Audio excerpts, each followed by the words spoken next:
오늘 주시는 하나님의 말씀은 시편 23편 1절에서 6절 말씀입니다. 말씀을 보겠습니다.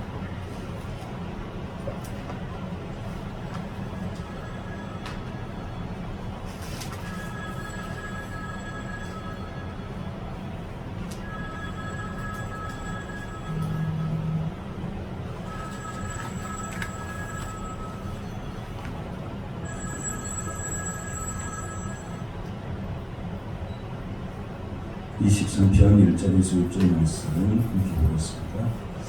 여호와는 나의 목자시니 내게 부족함이 없으리로다. 그가 나를 푸른 풀밭에 누이시며 쉴만한 물가로 인도하시는도다. 내 영혼을 소생시키시고 자기 이름을 위하여 의의 길로 인도하시는도다. 내가 사망의 음침한 골짜기로 다닐지라도 해를 두려워하지 않을 것을 주께서 나와 함께 하시니라. 주의 지팡이와 막대기가 나를 안위하시나이다. 주께서 내 원수의 목전에서 내게 상을 차려주시고 기름을 내 머리에 부으셨으니 내 잔이 넘치나이다. 내 평생의 선하심과 인자하심이 반드시 나를 따르리니 내가 여호와의 집에 영원히 살리로다. 아멘.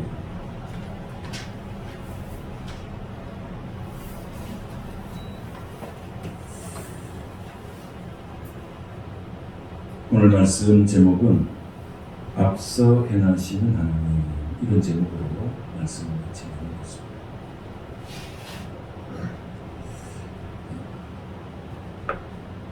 제가 이번에 이런 일 저런 일 경험하면서 받은 은혜는 하나님은 나보다 먼저 앞서가시는구나.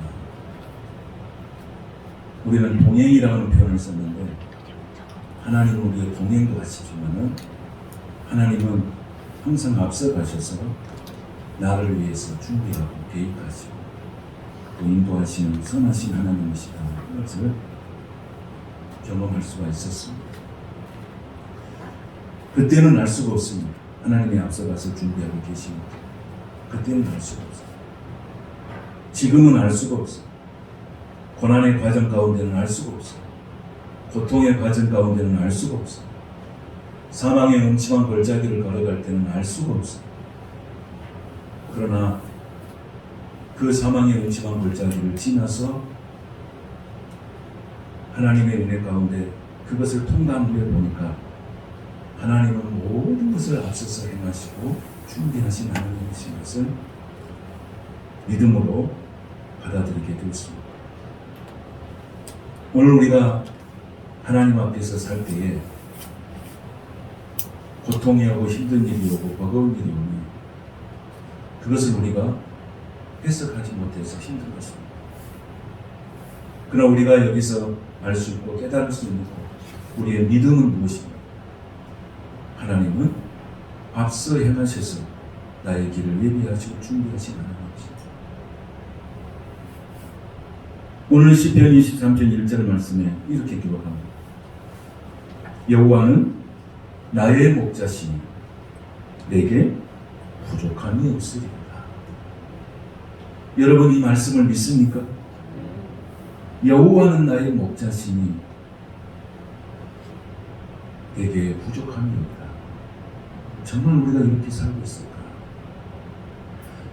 여호와는 나의 목자시니 내게 부족함이 없다는 말씀은 하나님 한 분만으로, 예수님 한 분만으로 충분합니다라는 그런 고백이 되고 세상에 그 어떤 것도 내게 의지할 것이 없이 오직 하나님 한 분만 내가 의지합니다. 하나님께서 나의 인생의 전부라고 고백하면서 살아가는 그런 인생들이 믿음으로 고백하는 말씀이 여호와는 나의 목자시니 내게 부족합니다. 예수님 한 분이면 충분합니다. 이 고백을 오늘 다윗이 하고 있습니다. 아기는 엄마가 있으면 평안함을 느낍니다. 양은 목자가 곁에 있으면 평안함을 양은 앞서가는 목자를 따라가기만 하면 됩니다. 양은 목자만 바라보면 됩니다. 양이 목자를 바라보지 않고 헛된 곳에 마음을 돌릴 때 목자는 그 양을 잃어버릴 수도 있고, 양은 목자 잃은 양이 되어서 방황하면서 살 수밖에 없습니다. 그래서 양은 항상 목자에게 시선을 고정하고 살아가야 됩니다. 그렇지 않을 때는 언제 어떤 일이 자기에게 발생할지 알 수가 없는 것입니다. 이 시가 쓰여지는 이 팔레스타인 지방의 대부분은 푸른 풀밭이 아닙니다. 광야입니다. 광야는 메마르고 건조하고 황량하고 거친 곳입니다. 이런 환경에서 양들에게 목자의 존재라고 하는 것은 절대적인 것입니다. 목자를 떠나면은 죽은 것입니다. 그래서 오늘 시편의 기자는 바로 그렇게 고백합니다. 여호와는 나의 목자시니 내게 부족함이 없으리라. 이 말씀 한 구절에 모든 신앙의 고백이 다 들어가 있는 것입니다. 세상의 어떤 것도 내게 주실 때도 다 부족하지만 하나님 한 분이면, 하나님이 나의 목자 되신다면 나는 부족함이 없는 그런 인생을 고백하며 신앙의 삶으로 살 것을 결단하는 것입니다.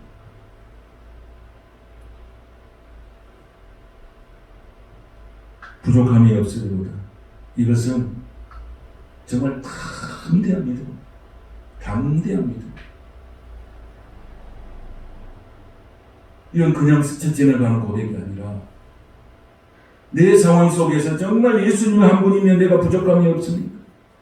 온전히 예수님만 의지하며 살 수 있습니다. 예수님 그 한 분만으로 내가 충분하다고 고백할 수 있습니다. 그런데 고난의 과정 가운데서는 아무것도 필요 없는 거예요.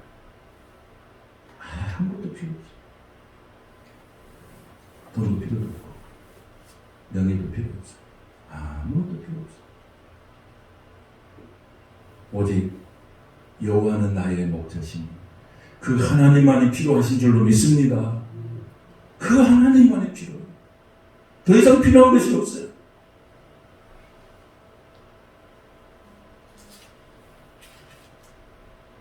여호와는 나의 목자시니 라고 하는 이 고백은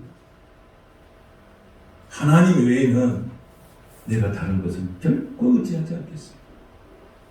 하나님 외에는 결코 다른 것을 내가 의지하지 않겠습니다. 오직 하나님 목자만 바라보며 살아가겠습니다. 이런 고백이에요.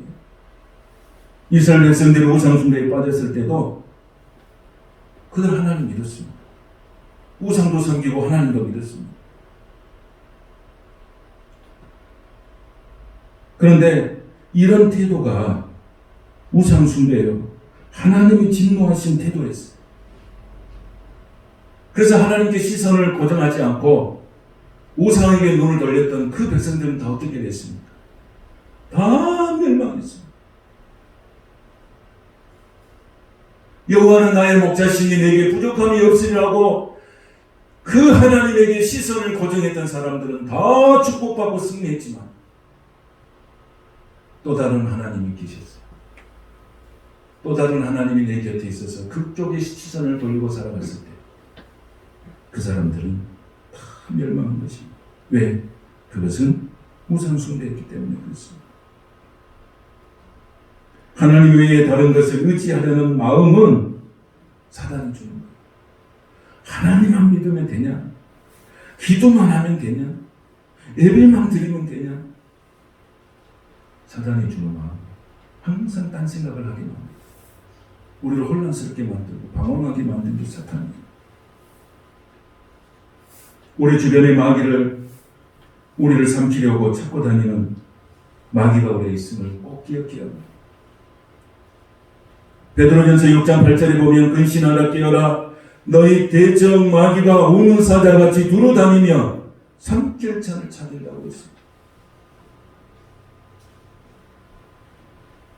우리에게 필요한 것은 여호와는 나의 목자시니 주님만 바라보며 살겠습니다. 주님만 의지하며 살겠습니다. 주님만 찬양하며 살겠습니다. 예수님 한 분이면 충분합니다. 고백한 다윗의 이 담대한 믿음을 우리도 갖게 되어지기 원하는 것입니다. 하나님 한 분은 충분하고 그분께 찬양하고 그분께 감사드리는 자들에게 주신 축복이 뭡니까? 여호와는 나의 목자시니 내게 부족함이 없으리라고 고백하는 자에게 주신 하나님의 축복이 무엇입니까? 도대체 이렇게 산다면 하나님이 우리에게 주시는 게 뭡니까? 하나님 한 분만이면 충분합니다라고 고백하며 살아갈 때 하나님이 내게 주신 은혜는 무엇입니까? 내게 베푸시는 은혜는 무엇이에요? 2절에 보면 이렇게 기록합니다. 같이 보겠습니다. 그가 나를 푸른 불같이 누이시며 쉴만한 물가로 인도하십니다. 아멘. 광야 같은 이 세상 가운데서도 여호와는 나의 목자시니 내게 부족함이 없다고 고백하는 그 사람을 하나님은 어디로 인도하십니까? 광야에 그냥 머물게 하지 아니하시고 푸른 불같과 쉴만한 물가로 우리를 인도하시는 거예요.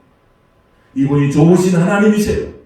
이분이 예수님 한 분이면 충분합니다고 고백하는 자들에게 주신 축복이에요. 푸른 불같이나 쉴만한 물가는 여호와는 나의 목자시니 내게 부족함이 없다고 고백하는 자에게 주시는 은혜예요. 오늘 이 축복이 여러분에게 임하게 되시기를 원합니다. 하나님 한 분으로 정말 충분합니다. 내가 힘이 있고 내가 연약함이 없이 강건할 때는 하나님 한 분만으로 만족하지 못해요. 하나님 한 분은 충분합니다고 할 것이 못해요. 왜냐하면 내가 가져야 할 것들이 너무 많으니까. 너무너무 많으니까. 돈도 있어야지. 뭣도 있어야지. 뭣도 있어야지. 뭣도 있어야지. 뭣도 있어야지. 그러니까 부족함이 없는 게 만족함이 없는 거예요. 그러나 광야의 길을 걸어가면 그때 고백하는 건 뭐냐면 하나님 한 분만으로 충분합니다. 하나님 한 분만으로 만족합니다. 하나님 한 분만으로 나는 행복합니다. 이 고백은 광야의 길을 걸어갈 때 고백하는 담대한 믿음에서 나오는 축복의 소리입니다. 오늘 가는 길이 평안하고 우리 가는 길이 강건할지라도 내가 항상 고백해야 할 말씀은 여호와는 나의 목자시니 내가 부족함이 없다고 하는 이 고백은 내 평생에 고백해야 할 귀한 말씀인 줄로 믿습니다.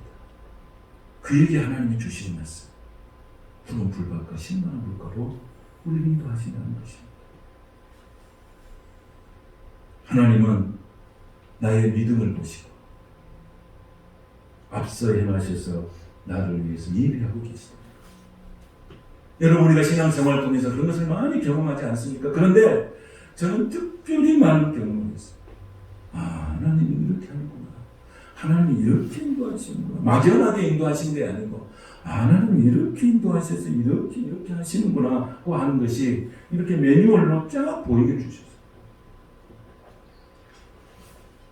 여러분의 삶 가운데 앞서 행하신 하나님을 믿을 때 내가 당하고 있는 힘들고 어렵고 이 상황을 음침한 골짜기를 가는 그 과정 가운데서 우리는 힘을 얻고 담대하게 그 길을 승리로 나가게 되는 줄로 믿습니다. 앞서 행하시는 하나님, 앞서 행하시는 나 홀로 두지 아니하고 그 과정을 잘 통과하게 만드시고 그 과정을 통과한 다음에 하나님께서 예비하신 것인데 그 예비를 누가 하시느냐? 앞서 행하시는 하나님께서 다 예비하고 준비하고 계십니다. 나는 믿음으로 가기만 하면 돼요. 믿음으로 가기만 하면 돼요. 찬송하며 가기만 하면 돼요. 기도하면서 가기만 하면 돼요. 예배하면서 가기만 하면 돼요. 이 사탄은 자꾸 말하네. 봐라. 너 예수 믿어도 이게 뭐야? 포기해라. 자꾸 사탄은 절망을 주고 단식을 주고 너 그래도 되겠냐? 낙심을 주는 거예요. 그럼 우리는 그런 것들을 다 예수에만 부딪히고 믿음으로 가는 거예요. 끝까지 가는 거예요. 그만한 앞설림하신 하나님의 은혜를 경험하게 될 줄로 믿습니다. 여러분, 우리의 삶 가운데 낙심하지 마세요. 낙심은 사탄이 주는 거예요. 우리는 믿음으로 가는 거예요. 믿음으로 갑니다. 찬송하며 가는 거예요. 기도하며 가면 하나님은 다 예배하고 계십니다. 나는 모르지만, 지금 나는 알 수 없지만 결국은 거기에 도달하게끔 하나님이 인도하십니다.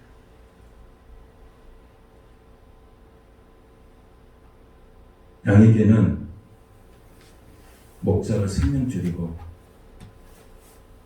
길이고 진리인 것입니다. 양은 절대로 눕지 않는다고 합니다. 그러나 네 가지가 충족됐을 때 양이 눕는다고 합니다. 첫째는 두려운 것이 없어야 된다.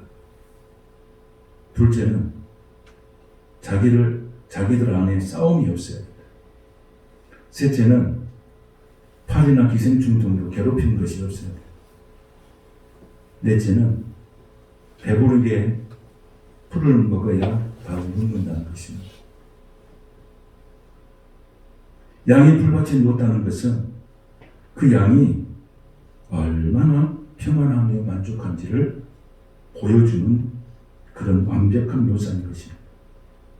양이 누리는 평안과 만족은 근본적으로 목자가 함께 있어야 합니다. 목자가 없이는 양은 절대로 평안함을 누릴 수가 없습니다. 목자가 없으면 푸른 풀밭도 잔잔한 시대도 양에게는 두려움의 자리일 뿐인 것입니다. 그래서 요한복음 14장 27절에 평안을 너희에게 주노니 곧 나의 평안을 너희에게 주노라. 내가 너희에게 주는 것은 세상이 주는 것 같이 아니하니라. 너희는 마음에 근심하지도 말고 두려워하지도 말고. 목자가 함께 하시면, 하나님이 함께 하시면 이런 평안함이 오게 된다는 것입니다. 그러나 목자가 없는 푸른 풀밭이나 실만한 물과는 아무 의미가 없는 것입니다. 오히려 두려움의 자리인 것입니다. 성도 여러분, 우리가 기억할 것은 푸른 풀밭이나 잔잔한 시내를 붙잡으면 안 됩니다. 그걸 붙잡고 세상의 것을 붙잡고 있으면 안 됩니다. 아, 푸른 풀밭이 좋구나. 잔잔한 시냇가가 좋구나. 이걸 붙잡으면 안 됩니다. 목자 없는 푸른 풀밭, 잔잔한 시내는 의미가 없는 것입니다. 그러므로 우리가 붙잡아야 하는 것은 목자이신 예수님이십니다. 그 예수님을 우리가 붙잡아야 우리는 살게 되고 승리하게 되고 축복의 삶을 누리게 되는 줄로 믿습니다. 우리 눈에 보이는 푸른 풀밭이나 잔잔한 시내를 찾으면 안 됩니다. 우리가 붙잡아야 할 것은 바로 목자이신 예수님이십니다. 푸른 초장과 잔잔한 시내가 축복의 자리가 되려면 거기에 목자이신 예수님이 함께 하시라. 저는 여러분의 가정, 금년에 여러분의 가정이 정말 푸른 초장이 되시기를 축복합니다. 실만한 물가가 되시기를 축복합니다. 그러나 그 속에 목자이신 예수님이 꼭 함께 하시기를 주님의 이름으로 축원합니다. 그래서 예수님은 어떻게 말씀하십니까? 오늘 말씀 속에 3절에 내 영혼을 소생시키시고 자기 이름을 위하여 의의 길로 인도하시다. 의의 길로 인도하신다. 예수님께서는 우리의 영혼을 소생시키시고 의의 길로 인도하신다고 약속하셨습니다. 우리를 지금부터 영혼까지 하나님 나라까지 인도하신다고 약속하고 계십니다. 영원한 하나님의 나라에는 하나님을 경외하는 자, 거룩한 자만이 들어갈 수 있는 것. 시편 120편 7절에 여호와께서 너를 지켜 모든 환난을 면하게 하시며 또 내 영혼을 지키시리로다. 여호와께서 너의 출입을 지금부터 영원까지 지키시리로다. 이 말씀을 여러분들이 붙잡게 되시기를 축복합니다. 하나님은 그 말씀 속에 힘을 얻게 하십니다. 그래서 이렇게 힘있게 살아가는 자에게 하나님께서는 4절에서 뭐라고 말씀하십니까? 내가 사망의 음침한 골짜기를 닳지라도 해를 두려워하지 않는다. 어떻게 이럴 수가 있겠냐? 사망의 음침한 골짜기를 닳지라도 해를 두려워하지 않는다는 것은 무엇입니까? 담대한 믿음입니다. 앞서 행하시는 하나님을 믿는 것입니다. 그러니까 내가 지금 이 사망의 음침한 골짜기, 눈물의 골짜기에 있을지라도 낙심하고 낙담하지 아니하고 앞서 행하시는 하나님, 그 하나님을 바라보면서 달려가는 거예요. 우리가 고통당할 때 누군가가 옆에 있어주면 참 그 고통을 면하기가 참 쉽습니다. 이번 어려운 일을 제가 이렇게 경험하면서 성도들의 기도와 또 사랑으로 섬겨주셔서 정말 힘이 나고 정말로 더 강건하게 아름답게 더 빨리 회복된 줄로 믿습니다. 우리가 고통당할 때 누군가 옆에 있으면 그 고통을 훨씬 견디기가 쉽습니다. 어떤 사람이 있을 때 그 사람에 대해서 우리는 존중해주고 또 그 사람이 없을 때는 그 사람을 칭찬해주고 곤란할 때는 도와주고 은혜는 잊지 말고 베푼 것은 생각지 말고 서운한 것은 잊고 살 때 우리 마음이 건강한 찾아옵니다. 여러분, 힘들고 어려운 것은 누구에게나 찾아옵니다. 그러나 그것을 내가 힘들고 어려울 때, 누군가가 힘들고 어려울 때 내가 사랑으로 섬기고 그 사람에게 위로해주고 힘을 준다면 내가 힘들 때 또 그와 같은 것을 은혜로 우리가 받게 되는 것이에요. 그래서 예수님을 가리켜서 상처 입은 치유자라고 말씀하십니다. 먼저 예수님은 상처를 받으셨어요. 그래서 상처 많고 죄 많은 영혼들을 우리 예수님 치유하시는 거예요. 고난 중에 있는 성도를 위로하시고 그 위로자가 또 다른 성도들을 위로하는 거예요. 사망의 음침한 골짜기 참 힘들고 어려운 것입니다. 그러나 우리에게 그 사망의 음침한 골짜기를 지날 때 담대한 믿음이 필요합니다. 앞서 행하시는 하나님, 그분이 나를 위해서 푸른 초장과 실만한 물가를 인도하고 준비하고 계시다는 이 믿음을 갖게 되시는 성도 여러분 되시기를 축복합니다. 반드시 그렇게 해줍니다. 여러분, 사람도 힘이 되는데 예수님께서 함께 하시는 게 얼마나 큰 힘이 됩니까? 그래서 다윗이 뭐라고 고백합니까? 여호와가 나의 힘이라고 고백합니다. 여호와가 나의 힘이에요. 여호와가 나의 구원이에요. 여호와가 나의 산성이세요. 여호와가 나의 피할 바이세요. 여호와가 나의 방패이세요. 여호와가 나의 구원이시라고 고백합니다. 그러면서 주의 지팡이와 막대기가 나를 안내하십니다. 지팡이는 뭡니까? 여기서 말씀하시는 지팡이는 목자가 양들을 인도할 때 쓰는 도구예요. 막대기는 양과 목자 자신을 보호하면서 쓰는 호신용이에요. 그러니까 하나님 뭐랍니까? 지팡이와 막대기를 통해서 뭡니까? 지팡이는 뭡니까? 하나님의 인도하심을 말합니다. 막대기는 뭡니까? 하나님의 보호하심. 하나님은 우리 일생의 삶을 인도하시고 보호하시는 좋으신 하나님이신 줄로 믿습니다. 지팡이는 우리를 하나님의 거룩한 길로, 신실한 길로 인도하시는 거예요. 물이 있을 때 물을 넘어가게 하고 불이 있을 때 타지 않게 인도하시는 분이세요. 막대기는 우리를 보호해 주시는 거예요. 지금부터 영원까지 우리의 주님을 주님께서 지키시고 보호해 주시는 것입니다. 내가 사망의 음침한 골짜기를 다닐지라도 해를 두려워하지 않을 것은 주께서 나와 함께 하심이라고 하는 이 말씀은 담대한 믿음을 우리에게 요구하고 있습니다. 이 시대에 우리는 정말로 모든 사람이 사망의 음침한 골짜기를 걸어가고 있습니다. 우리에게 이 시대에 필요한 것은 바로 담대한 믿음이에요. 이 믿음으로 갈 때 우리 하나님께서는 앞서 행하셔서 우리를 위하여 예비하신 실만한 물과 푸른 초장이 우리 앞에 놓이게 되는 것을 여러분은 경험하게 될 줄로 믿습니다. 그래서 우리는 주님을 끝까지 신뢰하고 영원토록 지켜주시는 그 하나님 앞에 우리가 나가게 되죠. 이번에 제가 이런 일자리를 경험하면서 보혈의 기도의 능력이 이렇게 대단한 것을 정말 제가 처음 했어요. 보혈의 기도의 능력, 우리가 그냥 어떤 평안한 상태에서는 이 보혈의 기도의 능력에 대해서 그냥 그 정도구나, 기도? 이런 일반적으로 생각하는데 그 속에서 내가 기도할 때 모든 기도는 보혈의 기도예요. 잘 때도 꿈속에서도 보혈의 기도를 했어요. 일어나서도 보혈의 기도를 했어요. 시간마다 보혈의 기도를 했어요. 그 안에 누워있어 뭐 할 겁니까? 기도하는 일은 없이 아무것도 할 수 없죠. 그래서 보혈의 기도의 능력이 대단하구나.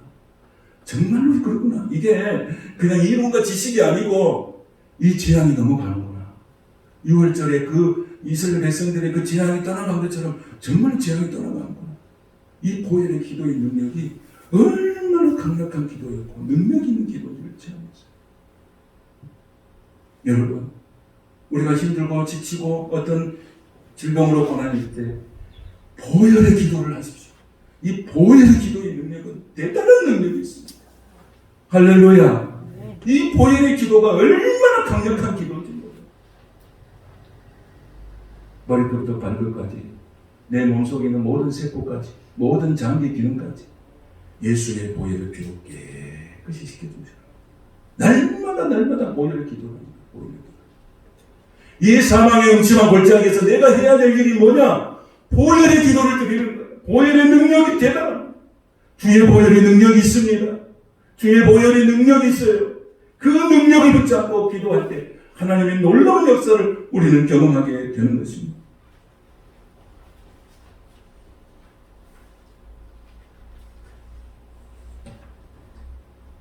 그때 하나님은 어떤 은혜를 주십니까? 5절 말씀에 보면 주께서 내 원수의 목전에서 내게 상을 차려주셨다. 원수는 뭐 하는 것입니까?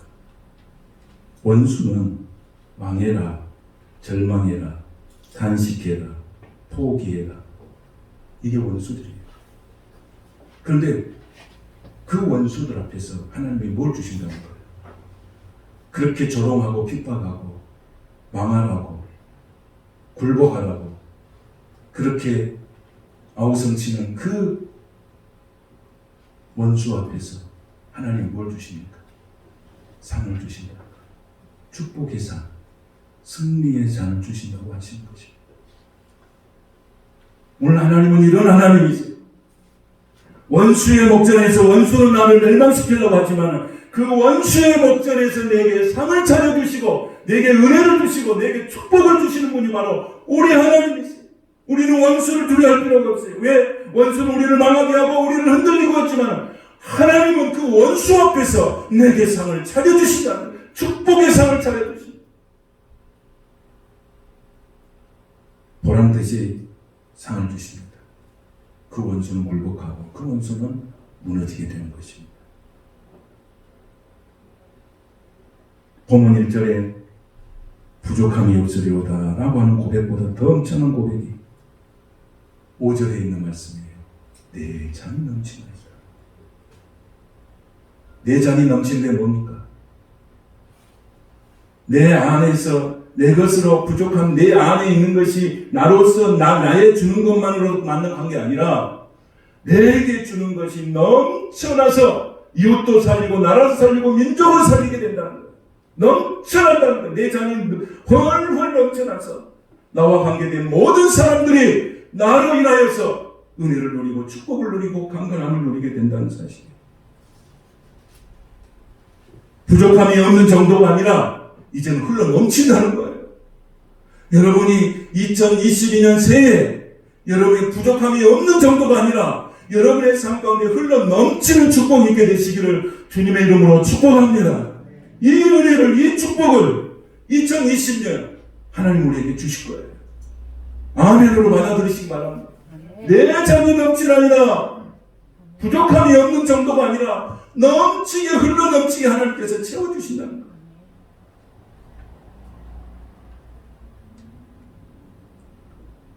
그러면서 하나님께서 결론의 말씀을 주십니다.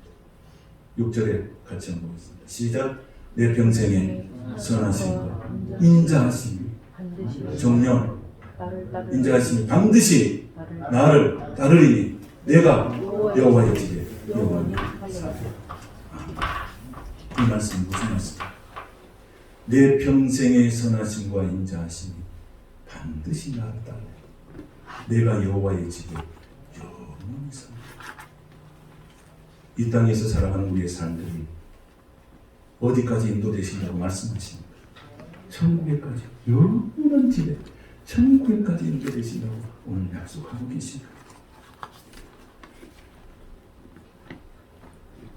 내 평생의 선하심과 인자하심이 반드시 나를 따라 내가 여호와의 집에 영원히 거하리라. 다윗은 언제나 형편이 좋은 것은 아니었습니다. 다윗도 사망의 음침한 골짜기를 수없이 지나갔습니다. 그런데 다윗의 일생의 삶을 통해서 보면 앞서 행하시는 하나님의 은혜가 다윗에게 얼마나 충만했는지 몰라요. 사울왕의 군대를 동원해서 자기를 죽이려고 할 때 앞서 하신 하나님이 다 인도해 주셨어요. 요셉은 어떤 사람이었습니까? 죽을 구덩이에서 빠지고 종으로 팔려가서 감옥에 들어갔습니다. 기막 막힌 인생을 살았습니다. 그런데 그때는 몰랐어요. 하나님께서 자기를 총리로 만들어 주실 것이라고 생각했다면 이 요셉은 어떤 마음을 갖고 거기를 갔겠어요? 춤추면서 노래하면서 갔겠죠. 그러나 알 수가 없어. 나의 앞길을 알 수가 없어. 부모를 떠나서 홀로 단신이에요. 알 수 없어. 종에게 종으로 팔려가는 이 인생을 알 수가 없어요. 그런데 요셉의 인생을 보니까 앞서 행하시는 하나님이 다 준비하고 계셨어요. 보디발의 집에 갔을 때도 하나님은 그 요셉을 보면서 보디발이 뭐라고 했어요? 하나님이 함께 하신다. 이 요셉을 통해서 우리 집에 형통함이 찾아왔다고 고백하죠. 감옥에 가니까 감옥이 형통했어. 종리로 들어가니까 온 나라와 민족이 형통함을 누렸어요. 요셉이 이걸 알았을까요? 몰랐어요. 그런데 앞서 행하시는 하나님께서 요셉의 일생을 다 준비하고 계셨어요. 할렐루야! 여러분, 우리 하나님은 이런 하나님이세요. 금년에 여러분의 삶에 앞서 행하신 하나님을 끝까지 붙들고 달려가는 믿음의 종들이 되시기를 축복합니다. 하나님은 그렇게 하실 겁니다. 반드시 그렇게 하실 거예요. 앞서 행하신 하나님, 놀라우신 하나님께서 여러분의 삶 가운데 놀라운 축복으로 역사하실 줄 믿습니다. 여러분, 앞서 행하신 하나님, 앞서 행하신 하나님, 정말로 이것을 경험적으로, 체험적으로 느끼시게 하는 하나님. 일생의 삶에 여러분 금년도 힘들고 어려운 일이 내게 오지라도 앞서 행하신 하나님, 그분을 의지하며 나갈 때 하나님 여러분에게 형통의 길로 인도해 주실 줄 믿습니다. 저는 이 어렵고 힘든 과정을 겪으면서 딱 이런 생각이 나요. 우리가 찬송할 때 무슨 일을 만나든지 만사를 도와라. 여러분이 무슨 일을 한 것이 뭐예요? 좋은 일도 있고 그렇지 않은 일도 있어요. 그런데 하나님 어떻게 하냐? 무슨 일을 만나든지 고난의 과정인지 영광의 과정이든지 무슨 일을 만나든지 하나님 어떻게 하신다는 거예요? 형통해. 왜? 앞서 행하시는 하나님. 그 로마서에서 보면 모든 것이 합력해서 뭘 이루신다고? 선을 이루신다. 모든 것이 뭐예요? 힘든 것도 있고 어려운 일도 있고 좋은 일도 있고 굳은 일도 있고 배고픔도 있고 가난함도 있고 배부름도 있고 이 모든 것이 합력해서 결국은 뭘 이루신다는 거예요? 하나님의 선을 이루신다. 이게 뭡니까? 앞서 행하시는 하나님께서 그걸 보여주시는 거예요. 그러면 여러분 삶에 무슨 일을 만나든지 만사 형통하게 되시기를 축복합니다. 모든 것이 합력하여 하나님의 선을 이루시는 2022년 활기찬 새해가 되시기를 주님의 이름으로 축복합니다. 거룩하신 하나님 감사합니다. 내 평생의 선하심과 인자하심이 반드시 나를 따르리니 내가 여호와의 집에 영원히 거하리라. 앞서 행하신 하나님을 찬양하게 하옵소서. 앞서 행하신 하나님, 그 승리의 축복을 주신 하나님을 찬양하며 2022년 믿음으로, 말씀으로, 기도로, 예배로 승리하는 한 해 되게 하여 주시옵소서. 예수님의 이름으로 축복하며 기도하옵나이다. 아멘.